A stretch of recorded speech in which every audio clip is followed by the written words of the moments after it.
Buenas tardes a todos los presentes.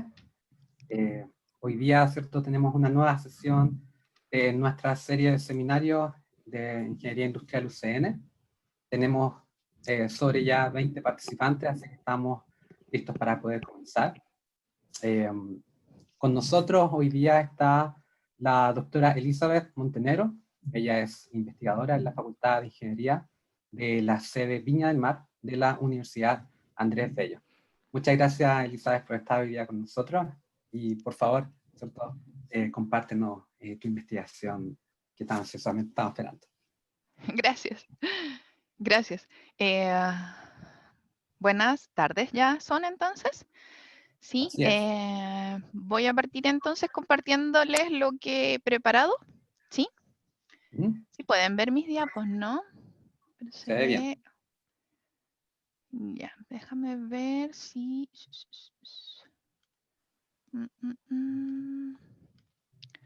los puedo poner en modo presentación. ¿Lo ven en modo presentación o se sigue viendo igual? Si no, para Lo cambiar seguimos viendo igual nosotros. Ya, déjame recompartir a ver si me sale el modo pantalla completa. Ahí sí. ¿Sí? Ya. Sí, perfecto. Bueno, buenas tardes. Les comento que soy de la especialidad de informática o ciencias de computación. Mi doctorado es en informática.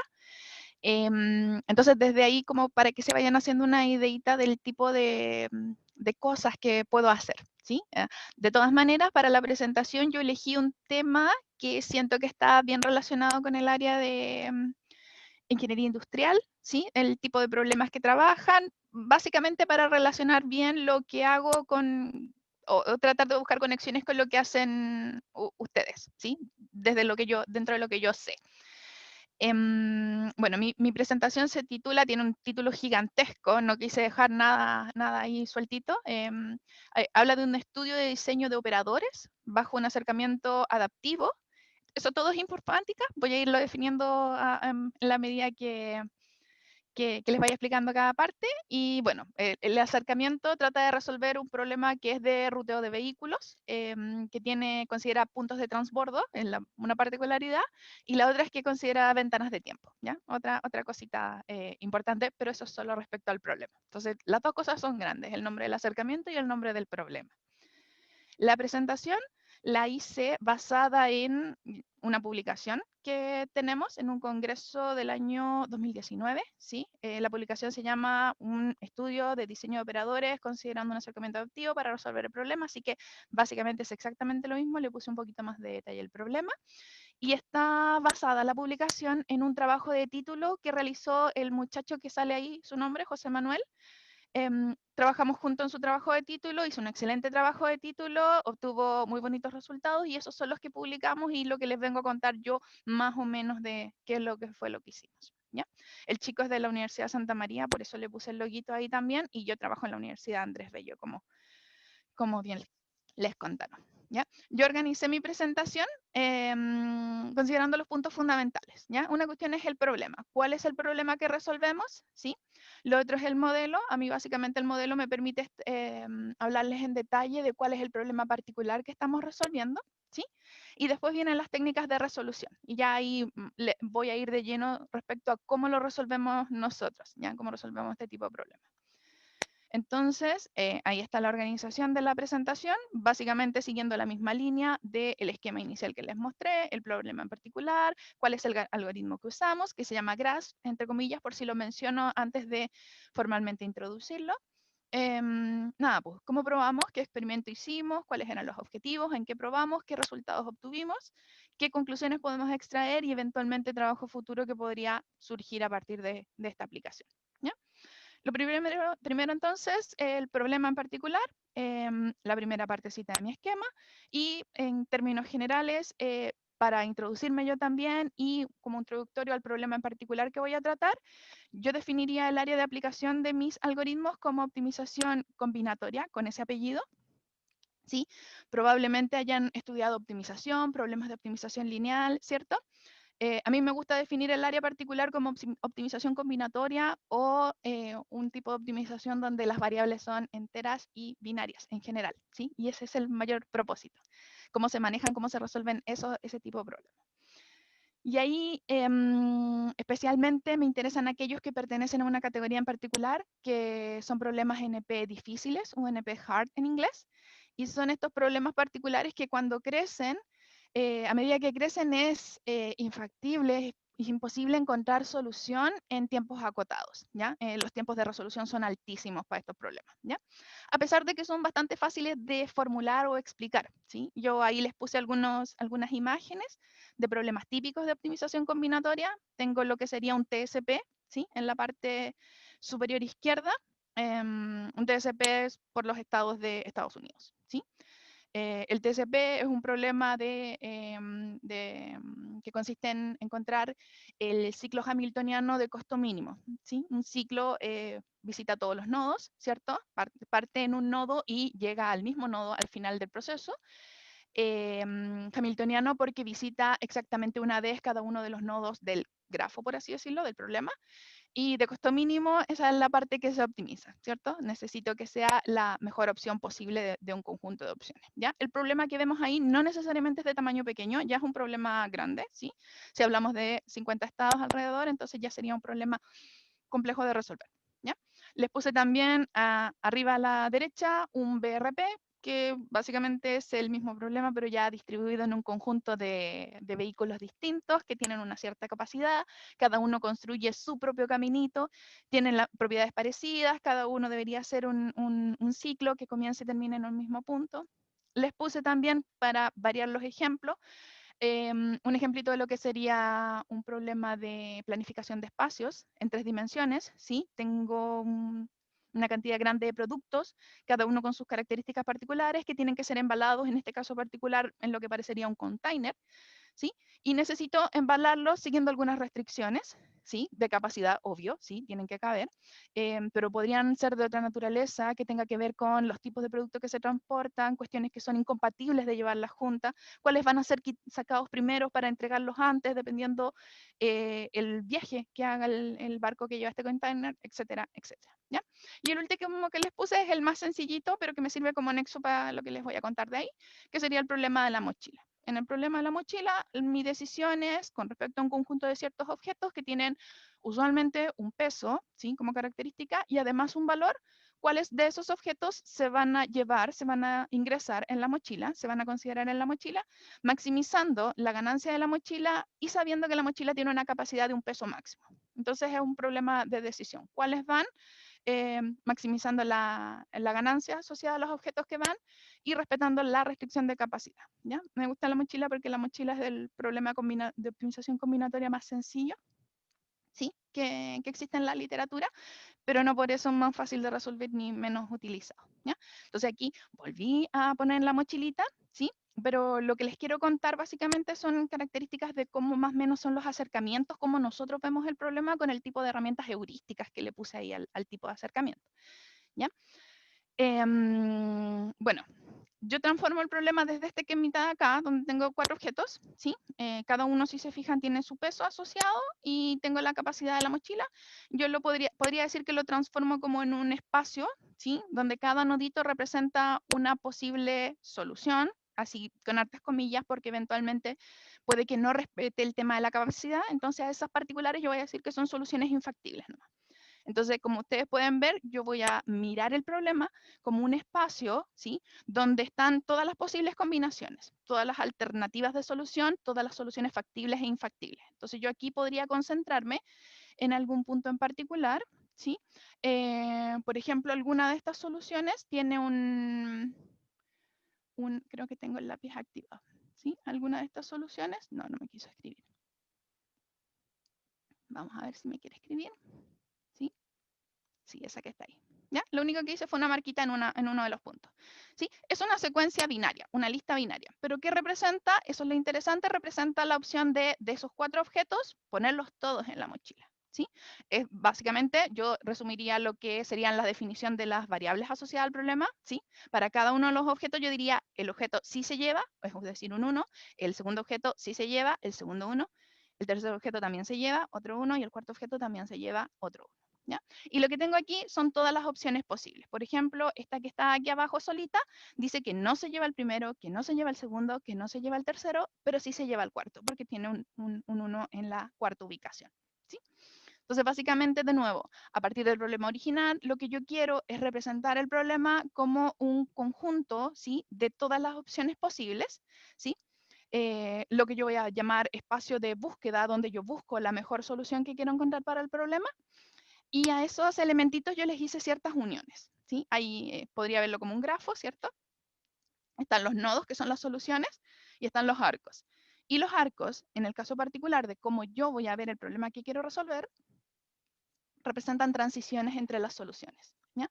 Si se fijan, yo entre este par de soluciones, ¿sí?, que están aquí, estas dos, yo puedo pasar de una a otra haciendo un cambio, ¿sí? En este caso particular sería cambiar el primer numerito de la secuencia, el primer bit se les dice usualmente porque son binarias, son ceros y unos, el primer bit de la secuencia, y sería cambiar una decisión, que sería, antes consideraba no llevarme el primer objeto, y ahora considero que sí lo voy a llevar en conjunto con el último que ya había decidido llevarlo, ¿ya? Entonces, básicamente esto es lo que yo voy a definir como espacio de búsqueda, ¿sí? Volviendo a mis observaciones en la diapo. Voy a hablar del espacio de búsqueda, ¿sí?, del conjunto de posibles soluciones factibles e infactibles.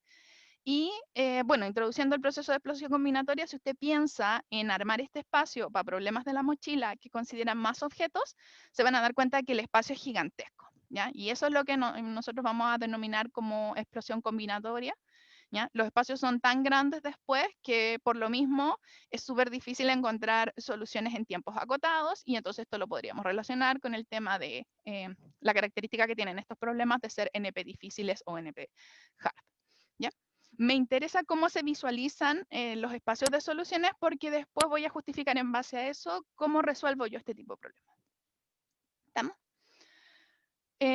Bueno, ese espacio, el anterior, cuando yo a cada uno de los elementitos les asigno una cierta calidad, los evalúo de alguna manera, que sería el eje vertical que puse en el esquema, yo tengo el espacio de búsqueda propiamente tal, todo, ¿sí? Tendría en el eje, en el plano horizontal, tendría todo el conjunto de posibilidades, y pensaría en un eje vertical que me podría asignarle un cierto nivel de calidad, de bondad a cada uno de esos puntos, ¿sí?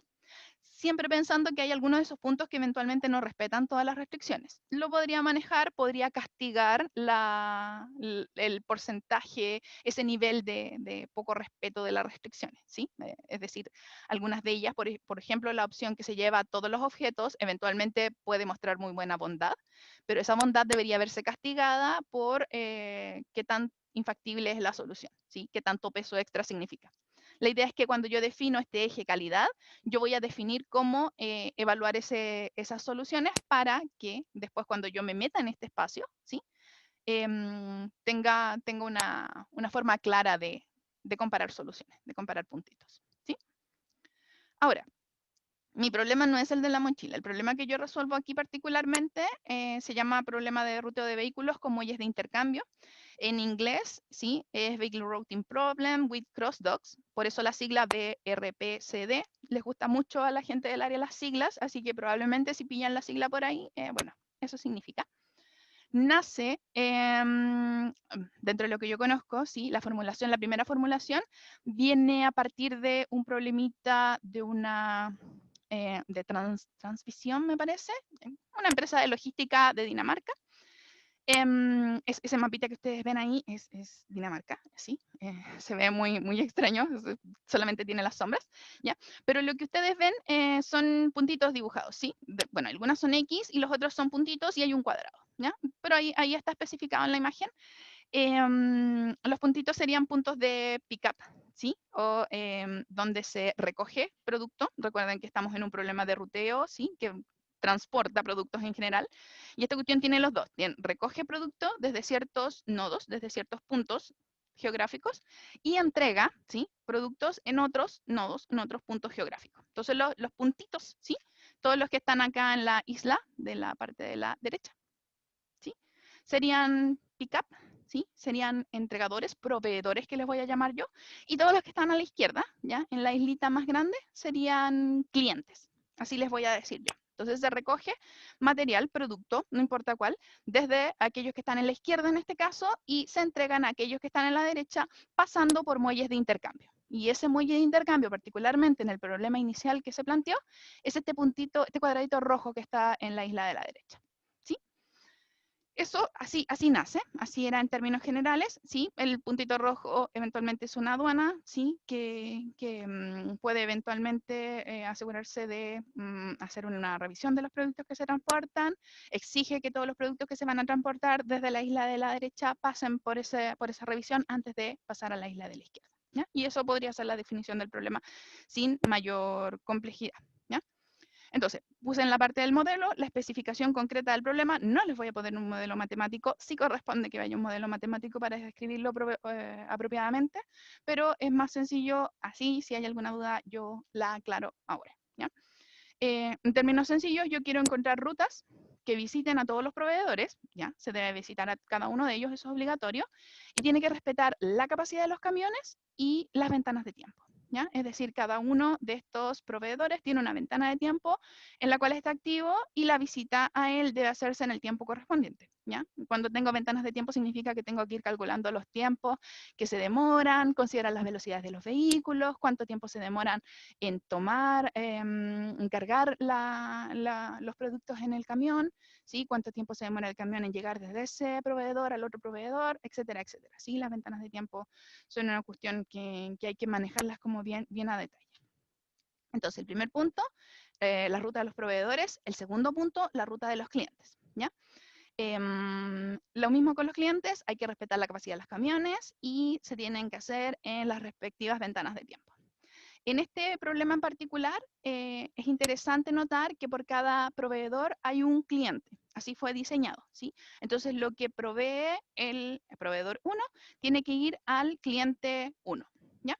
Aquí yo representé en el esquemita, los proveedores están a la izquierda, los clientes están a la derecha, perdónenme la confusión, me acostumbré a verlo así y así me quedaron los esquemitas, pero claramente en la versión real era al revés, ¿ya? Entonces, aquí yo recojo lo que tienen los proveedores para enviar, paso por el muelle de intercambio que estaría en medio y llego a los clientes que están en la derecha, ¿ya?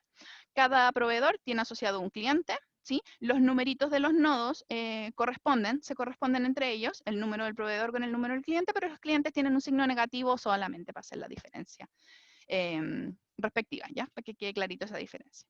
¿Qué pasa con el muelle de intercambio? Bueno, el muelle de intercambio considera la posible consolidación de las rutas, que quiere decir que básicamente se pueden intercambiar productos entre distintos camiones, ¿ya? Por ejemplo, aquí en el esquemita que yo tengo, la ruta del vehículo 1, ¿sí? Que sería la ruta roja, cuando visita a los proveedores, visita al proveedor 1 y 2, ¿sí? Pero si usted se fija por el otro lado respecto a los clientes, la ruta del vehículo 1, ¿sí? Que en realidad podría ser otro, eventualmente podría ser el mismo, no hay problema con eso, visita a los clientes 1, 2 y 3. Eso significa que el vehículo en el muelle de intercambio tuvo que esperar a que llegara el producto, llegara el vehículo que traía el producto del proveedor 3 para cargarlo en el vehículo y poder comenzar la ruta que él realiza, ¿ya? Y a eso se refiere el proceso de consolidación, que básicamente es cada camión antes de salir a hacer su reparto a los clientes, debe asegurarse de que consiguió todo lo que provenía de los otros camiones que visitaron a los proveedores, ¿sí? Hay un tiempo de consolidación que eventualmente se puede presentar cada vez que un camión necesite esperar a más de uno de los otros camiones para comenzar su recorrido, ¿ya? Sí, eso. La función objetivo es simple, solamente minimiza los costos de transporte. De eso se encarga, ¿ya? El problema no es nuevo, yo ahí les puse un listadito de referencias, ¿sí? De estudios en el estado del arte. Hay variantes, muchísimas. Las columnas representan cada una de las variantes que eventualmente son interesantes de estudiar en el problema. Por ejemplo, aquí, en tipo de producto, la primera que tengo, está el caso que yo les conversaba. Cada proveedor tiene asociado un cliente, pero eventualmente podrían haber relaciones distintas, ¿sí? Por ejemplo, cuando hay múltiples, significa que eventualmente múltiples proveedores podrían abastecer a un cliente o al revés, ¿sí? Muchos clientes podrían ser abastecidos por un único proveedor, ¿ya? Esos son casos distintos. Habla de la cantidad de crossdock que considero. Yo considero uno en particular, ¿sí? Si los vehículos son heterogéneos u homogéneos, ¿sí? Si se permiten viajes directos sin pasar por el crossdock, si se permiten viajes directos entre proveedores y entre clientes, y eso en general es el mayor consenso que existe, ¿sí? Consideramos las ventanas de tiempo y el...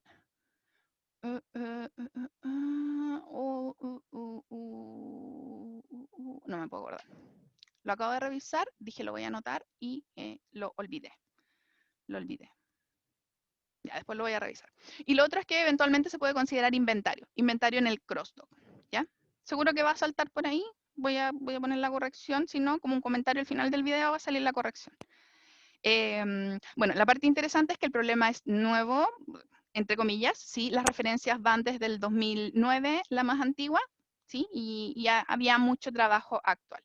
Y en este trabajo particular yo anoté más o menos las características que ya les describí del problema que vamos a resolver, ¿sí? Sí, ya me acordé de la S. Split Delivery. Split Delivery es que eventualmente se puede entregar, la entrega a los clientes se puede hacer dividida o no. Ahí estaba, ¿ya? Ok, ¿cómo nosotros entonces resolvemos ese tipo de problemas? Al menos lo que mi especialidad me enseñó a mí, el tipo de herramientas que yo aprendí durante mis estudios, digamos, ¿sí? Estamos en el proceso de resolución. Bueno, yo les tengo que decir primero que para este tipo de problemas, para resolver este tipo de problemas, hay dos grandes áreas que podríamos definir como búsqueda exhaustiva y lo que es búsqueda local, heurística, aproximada, y ahí hay hartos nombres más que podría sacar. Arriba podría decirles búsqueda completa, ¿sí? Ya, hay dos grandes áreas. Les recuerdo que nosotros vemos el problema como un gran espacio donde se encuentran todas las posibles soluciones, algunas podrían ser factibles, infactibles, y cada una de esas posibles soluciones va a tener asociado un índice de calidad, ¿sí? Que me va a permitir compararlas. Además, en este espacio las soluciones están agrupadas de acuerdo a qué tan parecidas son, ¿ya? Un concepto que en general denominamos vecindario, ¿sí? Así lo denominamos nosotros, ¿sí? Entonces, el tipo de acercamientos que yo voy a utilizar, básicamente consideran la idea de que yo eventualmente podría generar cualquier punto en ese espacio, ¿ya? Y esa es la crucecita roja que acaba de aparecer en el esquemita. Si yo genero un punto en particular, yo puedo evaluar su calidad, ¿sí? En este caso me diría el costo de transporte de alguna configuración de rutas para mis camioncitos que respeten las restricciones, si es que no. En el caso particular nuestro sí respetan las restricciones siempre en todos los puntitos que generamos. A partir de ese puntito yo podría hacerle un pequeño cambio. Por ejemplo, agarro una de las rutas que armé e intercambio el orden de 2 visitas. Tan simple como eso, ¿sí? Yo genero ese cambio y lo que genero es un conjuntito de puntos, ¿sí? Alrededor del punto actual. Fue muy rápido. Un conjuntito de puntos, ¿sí? Y todo ese conjuntito de puntos, de acuerdo al esquema, ¿sí? Que yo he diseñado de cómo voy a mirar el espacio, van a estar alrededor de esa solución. Yo puedo evaluar ese conjunto de puntos y si encuentro alguno que es mejor en calidad, ¿sí? Vamos a decir entonces que la calidad se muestra por los cerritos, ¿sí? Yo me voy a mover a ese punto, ¿sí? Haciendo lo que en general se conoce como intensificar un proceso de búsqueda. Estoy en un punto, voy a buscar claramente alrededor siempre. Si alrededor encuentro algo mejor, me voy a mover y con eso voy a hacer un proceso de intensificación. Yo voy a ir repitiendo ese proceso mientras vaya encontrando buenas soluciones. Y eso ahora sí lo muestran las flechitas que les dibujé, ¿ya? Entonces, de nuevo, partí de nada, construí una solución cualquiera, ¿sí? Que en nuestro caso particular respeta las restricciones que establecí del problema. Podría ser que no, hay acercamientos distintos que no necesariamente lo hacen. Genero una solución alternativa que básicamente es parecida a la que tengo, realizándole un pequeño cambio a la que tengo. Genero un conjunto de ellas. Si encuentro una de ellas que es mejor que la solución actual, yo me voy a mover a esa, es decir, voy a cambiar lo que tengo por esa y voy a repetir el proceso, ¿sí? Entonces, a lo mejor voy a ir haciendo cambios sucesivos que al aplicarlos a una cierta solución en particular me permiten encontrar una de mucho mejor calidad. Y eso podría ser, en mi representación, la puntita del cerro, ¿sí? Ese proceso se denomina en lo que nosotros hacemos, intensificación o explotación, que haciendo la analogía con un proceso de excavación, ¿sí? Sería ir siempre encontrando lo mejor posible de un cierto sector, ¿sí? Si encuentro una pepita de algún material que me interese, de oro vamos a decir, porque es lo más atractivo, voy a seguir excavando allí, ¿sí? Y encontrando, siguiendo la ruta de donde sigo encontrando cosas buenas. Bueno, más o menos así sería mi proceso, ¿ya? Como ustedes pueden ver, cuando yo llego a esa puntita del cerro no tengo mucho más que hacer, ¿ya? Entonces, si tengo tiempo disponible, yo de alguna manera voy a inventar alguna estrategia para moverme de ahí, saltar, ¿sí? Por ejemplo, ahí hice una flechita, me arranqué a otra zona cualquiera, ¿sí? No hay un protocolo particular para moverme, me muevo nomás a otra solución del espacio, ¿sí? Que eventualmente en nuestro caso va a respetar las restricciones, me muevo allí y repito el proceso que inicialmente les había contado. Es decir, voy a generar soluciones que son parecidas a la actual, voy a ir viendo si hay alguna que mejora la calidad del punto en el que me encuentro, el azul en este momento, y si mejora, pues entonces me voy a ir moviendo, ¿sí? En ese espacio voy a construir algo parecido a lo que tenía antes, ¿sí? Que sería un caminito hasta la mejor zona de ese sector. Eso, entonces, se va a llamar diversificación, el salto. Y de nuevo, la búsqueda, el subir el cerro, ¿sí? La subida al cerro se llama intensificación. Entonces, básicamente, en nuestras herramientas de búsqueda, que ya denominamos como búsqueda incompleta, local, aproximada, lo que hacemos es una combinación de esas dos partecitas, ¿sí? En términos muy, muy, muy sencillos. Así, yo voy a definir entonces que en mi proceso yo voy a ser capaz de encontrar dos tipos de óptimos. Les agrego apellido a los óptimos, ¿sí? No existe solamente un óptimo del problema. Ese es el óptimo global para mí.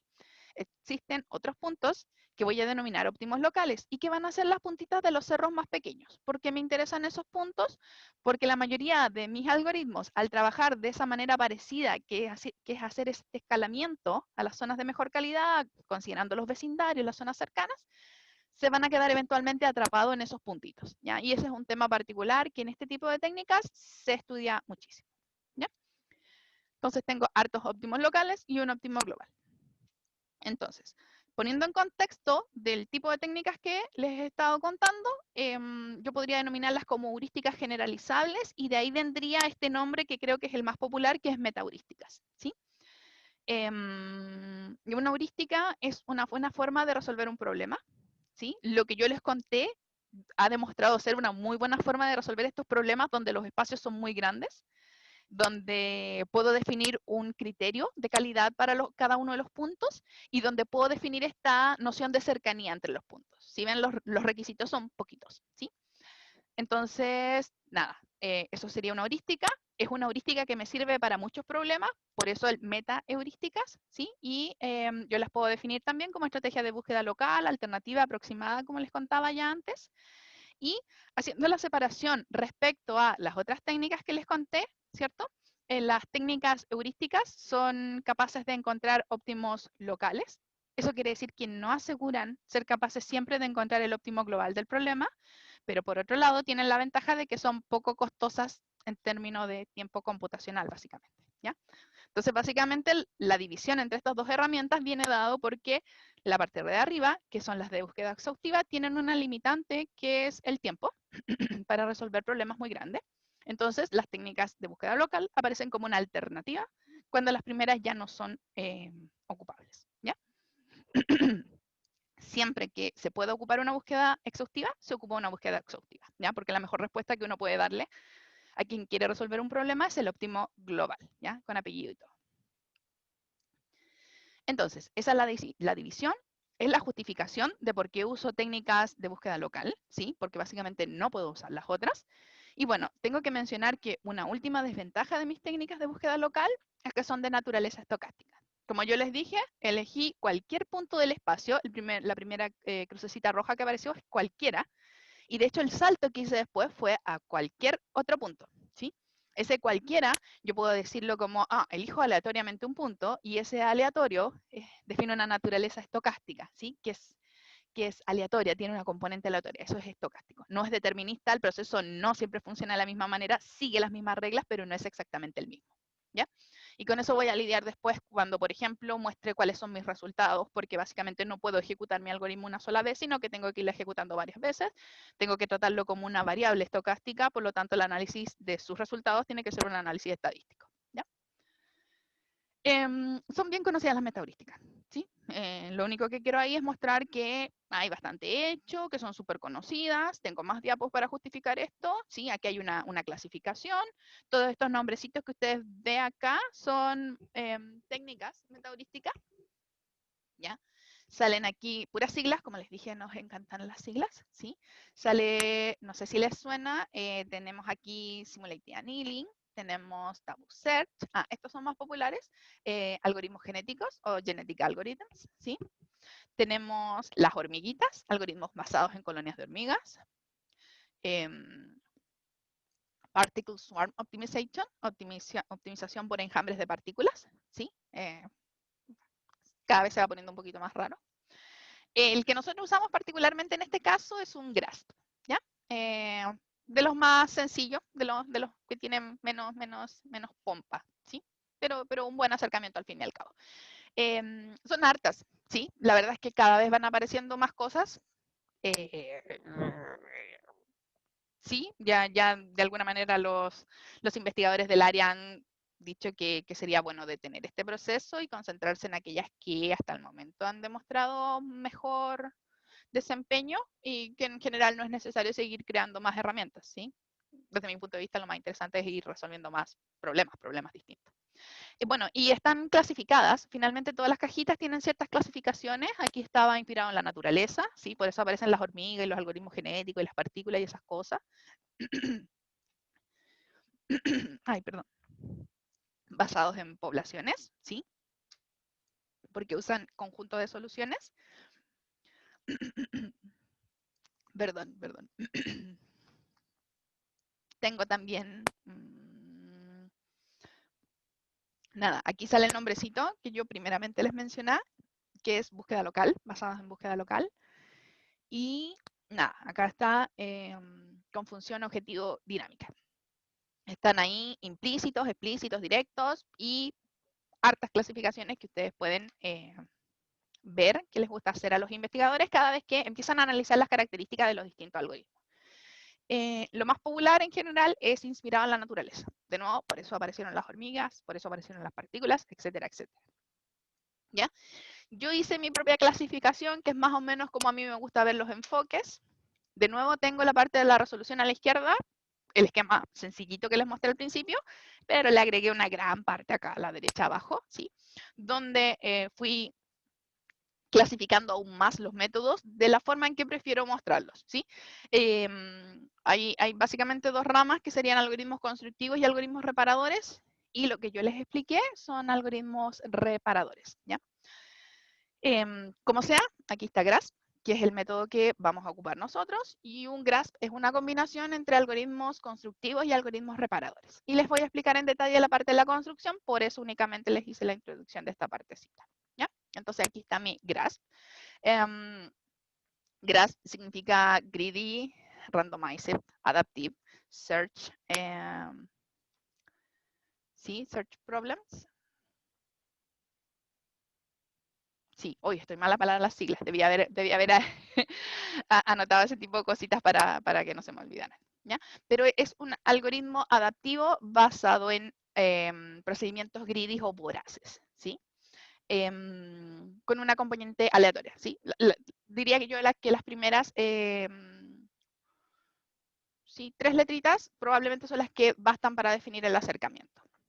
Lo que nosotros buscábamos era proponer un acercamiento basado en búsqueda local, metaheurística, para resolver instancias complejas de este problema. Como les dije, cuando las instancias son pequeñitas, se pueden usar acercamientos completos o de búsqueda exhaustiva, entonces ahí no tiene sentido aplicar los métodos heurísticos. Cuando las instancias son grandes es cuando viene al lugar utilizar este tipo de técnicas.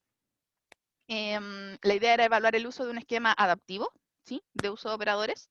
Les voy a conversar eso un poquito más, pero básicamente cuando yo decido cómo hacerle el cambio al punto, a la flechita, a la crucecita inicial para llegar a la siguiente crucecita, lo que estoy haciendo es aplicar un operador o un movimiento o una operación de transformación a la solución.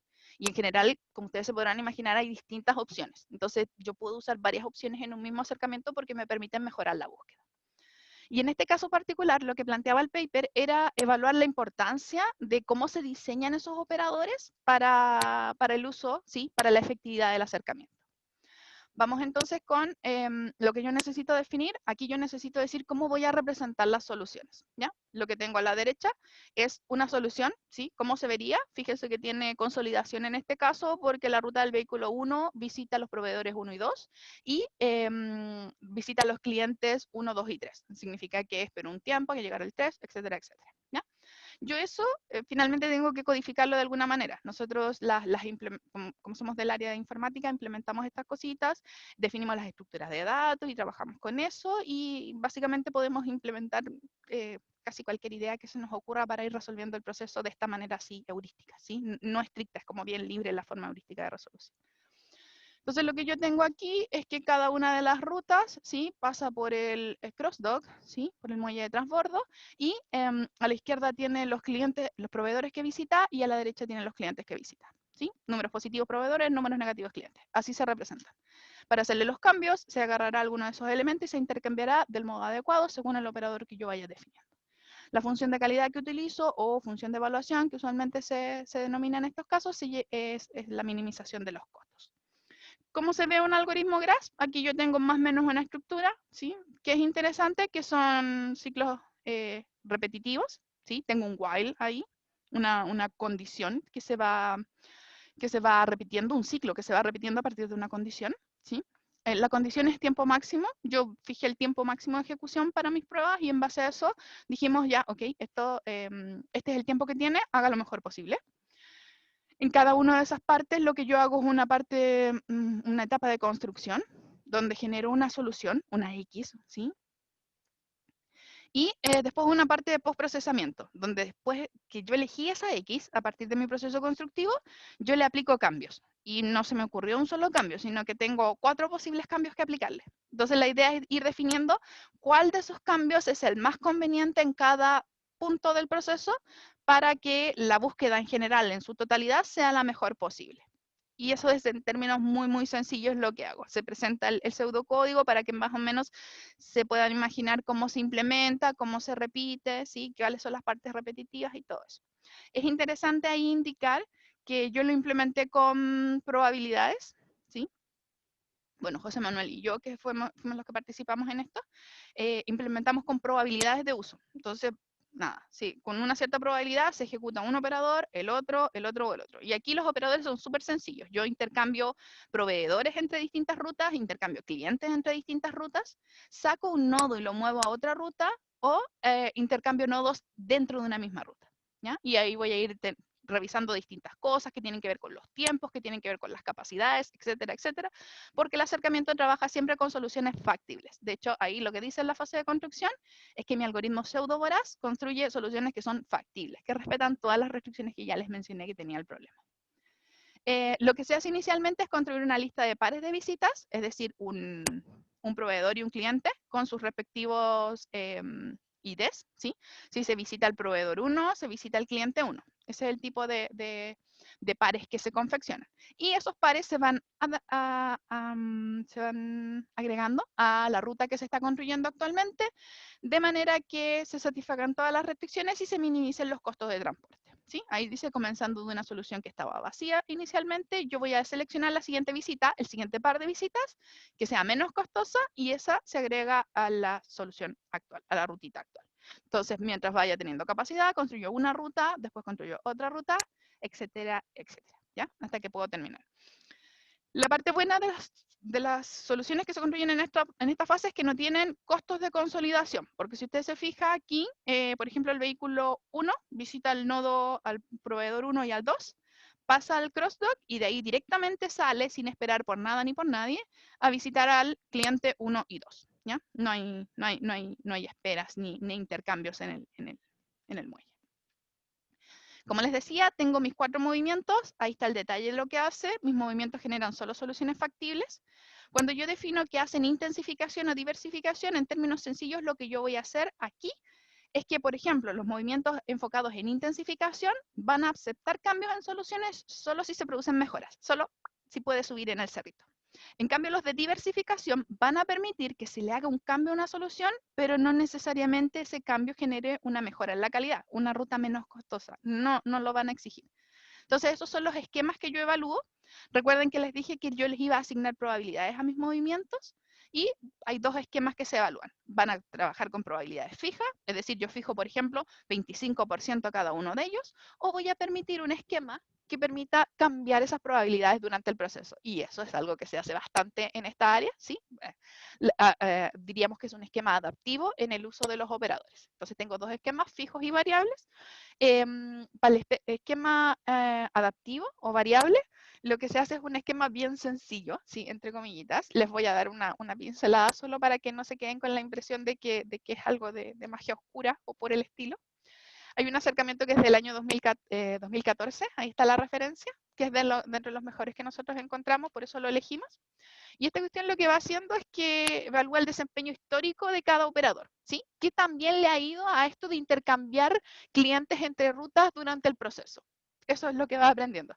Y de alguna manera les asigna un cierto ranking, ¿sí? Una cierta puntuación, por eso ahí puse el podio, ¿cierto? Con un premio, ¿sí? A los que los mejores les ha ido, los voy a ir premiando y voy a ir incentivando su uso. Voy a subirle a las probabilidades de uso de esos operadores. ¿Sí? Y a los que les ha ido mal, les voy a ir bajando sus probabilidades porque no están siendo útiles. ¿Para qué tratar este cambio si eventualmente este cambio, siempre que lo hago, le va mal? ¿Ya? Esto es fundamental en este tipo de algoritmos porque después yo voy a probar el algoritmo en instancias distintas de distintos tamaños, que tienen distintas características, los nodos agrupados de distinta manera. Entonces, en general, si yo quiero que mi algoritmo funcione lo mejor posible en todos esos acercamientos, tengo que darle la capacidad de observar qué tal le está yendo para determinar cómo seguir actuando. ¿Ya? Entonces, básicamente en términos súper sencillos sería el hecho de que yo en vez de siempre dar el mismo saltito, voy a ir eligiendo qué saltito es el mejor en cada caso, basado en cómo le ha ido a esos saltitos antes en este problema. Calculamos una tasa, ahí está, de mejoras, ¿sí? Así lo define el método. Básicamente va viendo qué tal sale la solución respecto a la solución que entró, y eso lo pondera respecto a la solución que entró. Se van guardando todas esas buenas acciones en una lista, ¿sí? Que tiene un protocolo FIFO, es decir, me interesa lo último que hay, y van a ir saliendo las cuestiones si mi lista se le acaba el espacio. Tiene un cierto tamaño. Eso significa que básicamente el proceso tiene una memoria acortada, ¿sí? Acotada a las últimas iteraciones, porque eso es lo que le interesa. Y la suma de estos van a ir definiendo lo que es la recompensa de cada uno. Con la recompensa de cada uno yo puedo calcular otro factor que es el decaimiento. Básicamente, qué tanto ha servido esto en las últimas veces. Con eso calculo una puntuación. Sé que no es sencillo, tiene una cantidad de detalles que son innecesarios. La verdad es que con la idea inicial bastaría, pero quiero que más o menos se hagan una idea de todo lo que hay hecho en esta área. Y de hecho este lo elegí porque era más o menos bueno, respetado, reconocido. ¿Ya? Nada, que también le va el movimiento respecto a los otros, y después para seleccionar el movimiento que tiene que ser aplicado en cada paso, yo voy a ver cuál es el que tiene el mayor valor en esto, en esta expresión. Básicamente qué también le ha ido, y aquí un cierto factor que dice cuánto se ha ocupado, de manera de potenciar aquellos que no han sido usados, porque a lo mejor hay malos indicadores porque no se han usado lo suficiente.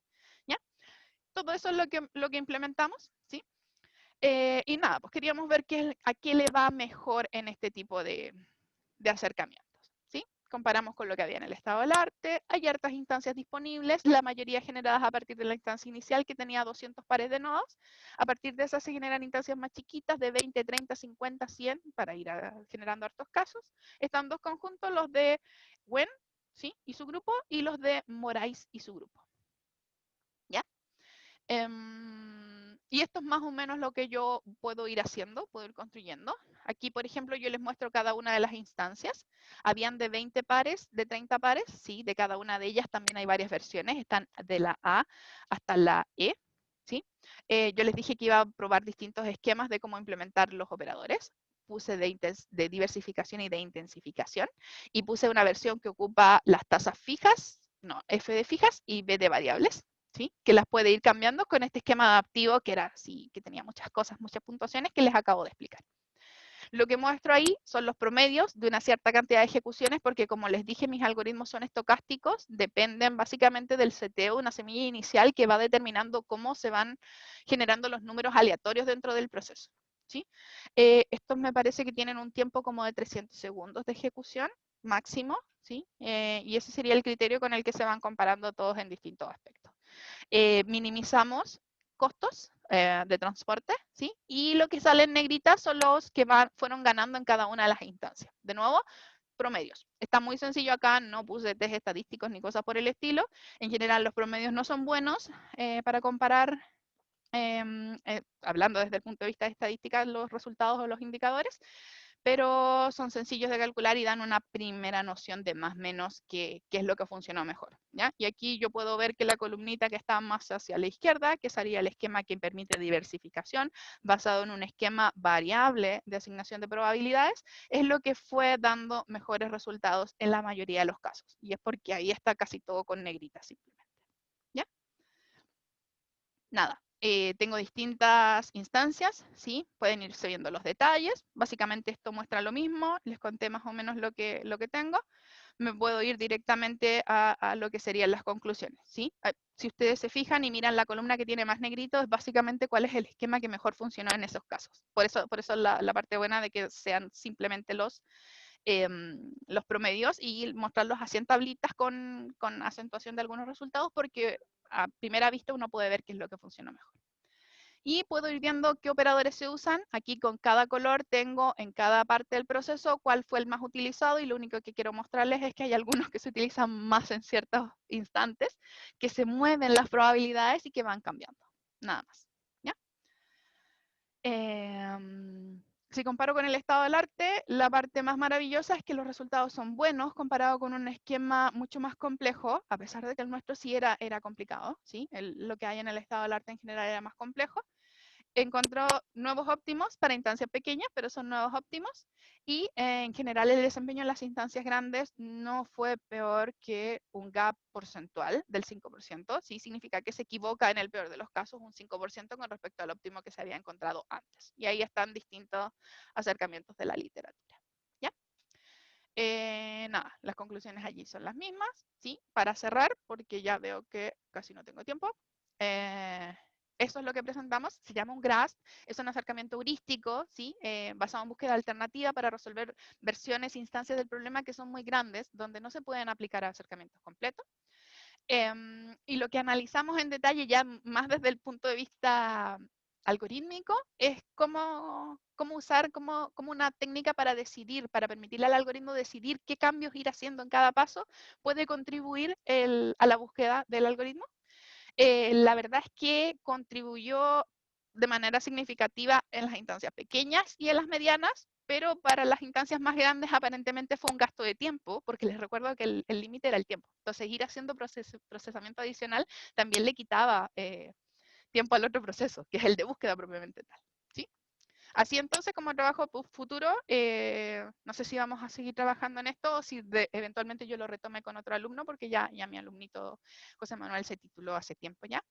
Me interesaría comparar estos esquemas utilizando otros algoritmos y otros problemas para poder generalizar conclusiones. ¿Ya? Eso, no puse ninguna diapo para preguntas, pero si Hernán me dice si tenemos tiempo para alguna pregunta, me Sí, indicará sí, no, que sí, tenemos tiempo. ya, Justo perdí la conexión a internet por un par de segundos. ya. Eh, Mira, ya bien, ahora va a haber, ¿cierto?, la sesión de preguntas típicas. eh, y aprovecho, ¿cierto?, yo de habilitar, ¿cierto?, que cualquiera pueda activar su micrófono, y me voy a permitir partir con una pregunta. Típicamente parto yo con una pregunta. Eh, Cuando tú defines por ahí 4 tipos de movimiento, Sí, ¿cierto? sí. A partir de una solución. Y yo siempre he tenido la duda, ¿cómo uno sabe, ¿cierto?, que al definir un movimiento, con esa definición, tú te aseguras que es posible recorrer el espacio completo de solución? O sea, me refiero a que, como para poder estar seguro que si yo ejecuto esto hasta el infinito, por ejemplo, Ujú. garantizo que encuentro el óptimo, global, Sí, ¿cierto? es Obviamente no fundamental tengo el tiempo de aquí hasta el infinito, ¿cierto? sí, sí, pero de hecho es fundamental lo que dices, porque cuando yo diseño los operadores, yo tengo que tener en mente de que si tuviera Ujú. tiempo de aquí al infinito, voy a ser capaz de llegar al punto donde está el óptimo global. ¿Sí? Entonces, por ejemplo, el hecho de que yo usar varios operadores me permite estar segura de que eventualmente en algún punto de aquí al infinito yo soy capaz de llegar a la solución. Y por eso, por ejemplo, en este caso donde básicamente yo podría hablar de asignación de clientes y proveedores a rutas, ¿sí? Y orden de recorridos. Básicamente eso es lo que yo analizo, ¿sí? Que sea posible que cambien todas las asignaciones de proveedores y clientes a rutas, que se haga ese intercambio entre rutas y que también se cambien las posiciones y los órdenes de visita. Entonces, básicamente los 4 operadores que implementamos se encargan de poder hacer esas cosas, ¿sí? ¿Cuál será la secuencia perfecta de uso de esos elementos para llegar en tiempos acotados y no esperar hasta el infinito hasta llegar a la solución? Es lo que tratamos de usar con los operadores, con el uso adaptivo de los operadores. Pero sí, es crucial, tienen que ser capaces. Si yo, por ejemplo, solamente hiciera intercambios de visitas entre las mismas rutas, nunca estaría permitiendo que se Claro. hagan, que cambien entre ellas, que cambie la asignación a camiones, que eventualmente haya otra combinación que sea más eficiente. Entonces, básicamente de eso hay que asegurarse, de que sí se pueda.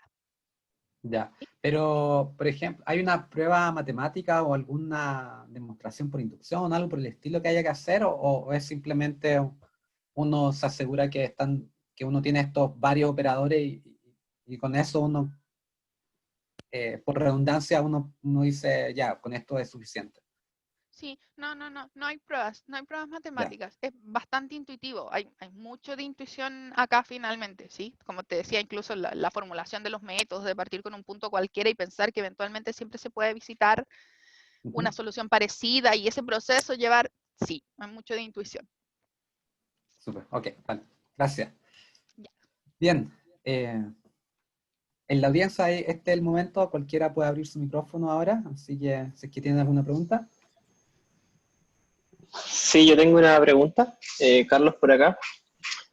Eh, ¿Qué tanto influye, digamos, el lenguaje de programación en los tiempos de cómputo finalmente de esta heurística? Porque hoy en día tenemos un espectro desde C++ hasta Python. Sí. ¿Cuál, Eh, digamos, es como esa relación? eh, Súper bueno, Carlos, gracias por tu pregunta. Es importante que el proceso sea eficiente, ¿sí? Es crítico, es crítico. Como yo te dije, ese proceso de seleccionar un puntito, ir haciendo cambios y evaluar, es un proceso repetitivo que en general se va a ejecutar muchas veces, y espero que sea posible ejecutarlo muchas veces porque los espacios de búsqueda son muy grandes, ¿sí? Desde esa perspectiva, eh, es importante que el lenguaje que yo elija sea posible que se compile, sea compilable, ¿sí? ¿Por qué? Porque cuando tú consigues una versión compilable del código, esa versión ya hizo todos los chequeos, las validaciones, todas las partes del proceso de compilación que requiere el proceso de compilación, ¿sí? Y hablo de compilado versus interpretado, ¿sí? Python es un lenguaje interpretado que a medida que se va ejecutando, va haciendo revisiones, ya sea de semántica, ¿sí? O de validación de existencia de variables, todo lo que tiene que ver con los procesos, lo va haciendo paso a paso cada vez que ejecutas una instrucción, ¿sí? De nuevo, si pones esos dos ambientes en un escenario donde las instrucciones se van a ejecutar muchísimas veces, tú prefieres tener la versión compilada que ya hizo las revisiones, que no va a volver a hacer revisiones mientras tú estás ejecutando, ¿sí? Entonces esos 300 segundos que yo establecí como tiempo máximo de ejecución para cada instancia, yo prefiero aprovecharlos con una versión de mi código que ya fue compilada, que se hicieron todas las revisiones y que única y exclusivamente se encarga de ejecutar lo que le encargué que ejecutara, ¿sí? Eh, no sé que también funcionan las versiones que se obtienen desde Python para C. Sé que existen algunas implementaciones que permiten hacer ese traspaso. No las he probado, así que yo no podría decir qué tal funcionan. Mis programas usualmente los hago en C o en C++ porque son los que los compilados que han mostrado el mejor desempeño. ¿Sí? Okay. Hola Elizabeth, oye, primero que todo, gracias por tu exposición. La verdad que para mí fue muy interesante porque yo sé un poquito de heurísticas, pero la verdad, ver como la mirada completa, una mirada distinta a lo que hacemos los de OAR o de optimización, es bien interesante, ¿no? La verdad que me pillaste con varias miradas que yo no había escuchado jamás, así que me agradó mucho por ese lado. Oye, tengo dos preguntas muy breves. Cuando tú te comparas con los otros trabajos, ¿también son heurísticas o algunos son métodos de programación matemática?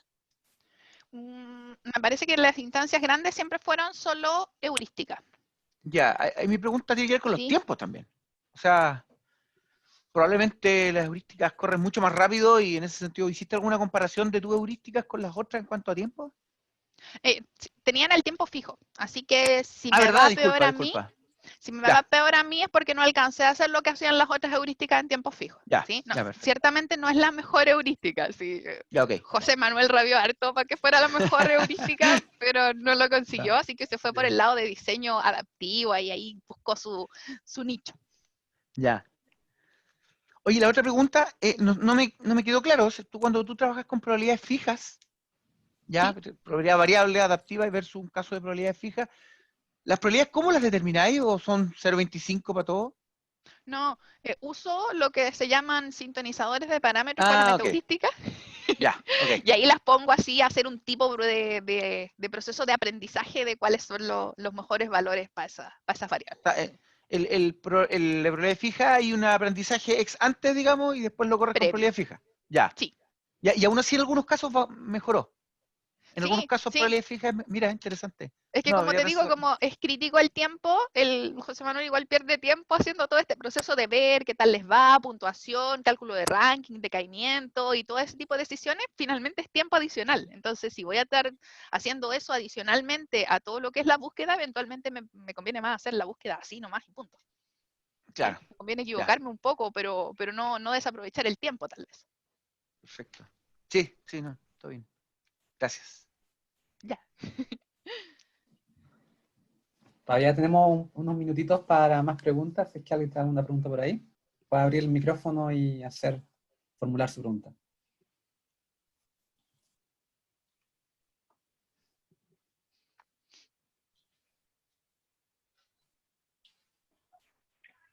Oye, Hola. ya.